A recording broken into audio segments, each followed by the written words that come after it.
go. And first question is, do you think racism exists in our school, and who is it most affected by? Ooh, do I think racism exists in our school? Can you define racism for me? The putting down or bullying of other people of different skin colors.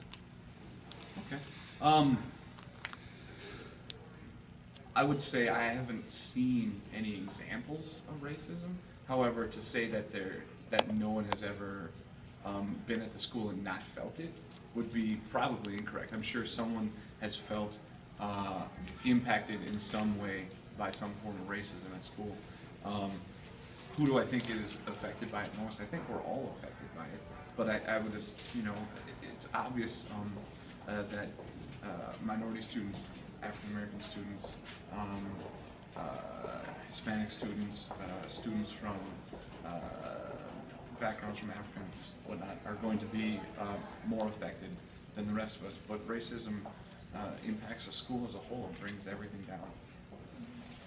And the second question is, what race do you identify yourself with, and has this affected your life choices? Oh, okay. So what race do I identify with? I identify. I'm a white male. So when I think of race, I mean, I guess I'm white. So that's what I identify with, and it absolutely has impacted me. There are many privileges that I am awarded by no means of my own, simply because of my skin color. Being a white male, I grew up in a town that was extremely white. Fargo Moorhead does not have a lot of diversity. So I don't stand out.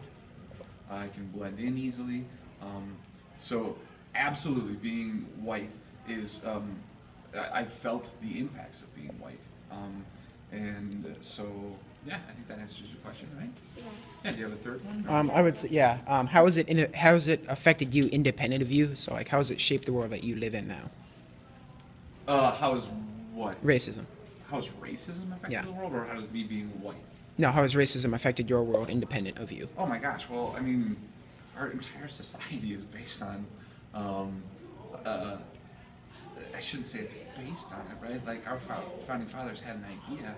However, even in the Constitution, they didn't consider females or slaves as people. Yeah. And then all those slaves became 3/5 of a person. And so you cannot separate society from racism. Like, the undertones we see throughout the country, and in fact throughout the world, you see the impacts of racism. So you can't untwine it. We can't separate it. We can't see that. But the fact that we live in a state called Minnesota, that there was a bunch of Native Americans that lived here before, and white people came and forced them off their lands, and so here I am living in this state and living comfortably, and it's because of, in the past, racism, right? So it's we all live in a world that's impacted by racism, and it can't not be that way. All right. Thank you.